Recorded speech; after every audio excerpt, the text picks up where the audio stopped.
Welcome to Real Issue Podcast. I'm your host, Martel Llewellyn, and the Miami Heat have started out their season 0-2. They lost both of their games at home, one to the Chicago Bulls and last night to the Boston Celtics. And there's a lot of people that are acting so confused about what's going on. And to be honest, it's time that a lot of us Heat fans face the music.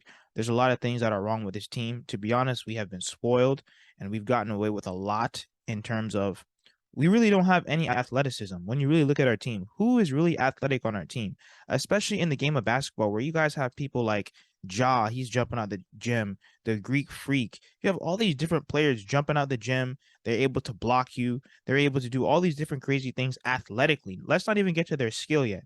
Just by the athleticism alone, they're able to reach the game at a huge level compared to a lot of other teams. So I think that, and those are just to name a few. There's a lot of other athletic guys around the league, but I don't think the Miami Heat have a guy that's okay, man, he's really athletic. Don't get me wrong, Jimmy, yeah, he's up there. Bam, he's up there. Caleb Martin, he's up there as well. But to be honest, they're really not that athletic. They have athletic moments, but in terms of their athleticism can change the game, no. Also, to the lack of size. This is the NBA. I get it. You know, the NBA has transitioned to a quote unquote small ball style of play. Guys like Draymond Green and the Warriors, they've gotten away with it for so long, but they still have Looney down there to clean up all of their mistakes. So even though the NBA has translated to a quote unquote small ball basketball, which is the biggest lie because teams like the Bucks, the 76ers, the Raptors are one of the most athletic, lengthy teams in the NBA, if not probably the number one. So that's why I don't like it when a lot of these people say, oh, well, you don't really have to have a center or this or that. No, Bam Adebayo needs help at that four. It's either you're going to put Bam Adebayo to the four or you're going to get that four next to him and then move someone to that five. I think that I want to see what Omer Yurtseven looks like next to Bam Adebayo. I think that he would have definitely got some minutes these past two games, but unfortunately, we have Dwayne Dedmon, and he needs to go. But that's a whole nother video. Also, too, talent. Do we have talented people? Yes and no. I think that we definitely need to upgrade in terms of talent. Yes, Tyler Hero, he's talented. Yes, Bam Adebayo, he's talented. And Jimmy Butler, he's talented. But that's it. And to be honest, they don't have the talent to where they're going to bring it every night. Maybe Tyler Hero, maybe Bam Adebayo because they're young. But Jimmy Butler wants to coast the season. I don't blame him. I don't need him playing 82 games.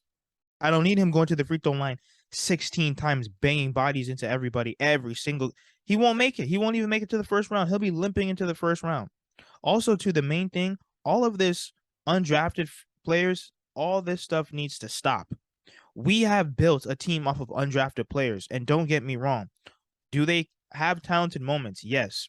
Duncan Robinson, Udonis Haslem, Gabe Vincent, Max Strus, Caleb Martin, Dwayne Dedmon, Omer Yurtseven, Haywood Highsmith, all undrafted players. But those are 8 guys out of the 15-man roster. And yes, have we overachieved? Yes. Have we gotten away with, taking diamonds in the rough and bringing them to their peak? Yes. But undrafted players, they all have a ceiling.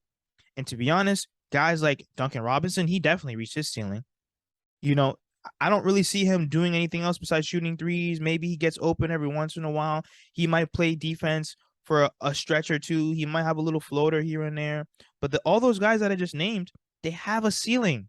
And no other NBA team does this to where, you know what, we're going to get a whole bunch of undrafted guys, throw them on a roster and say, play basketball. That's not fair. And then maybe you have 3 guys in terms of talent-wise. Even when the big 3 were here, we still had household names that were known from other teams. Shane Battier, great career. Rashard Lewis, great career.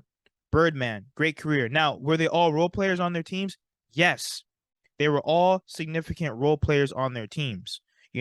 I just think that why are the Miami Heat grabbing 8 undrafted guys, throwing them on the Miami Heat team and expecting Coach Spo to make sure that they all hit their peak? Because that too, everyone on this team that's undrafted cannot all reach their peak because they're all going to have different type of minutes, different roles, different playing time, all these different factors.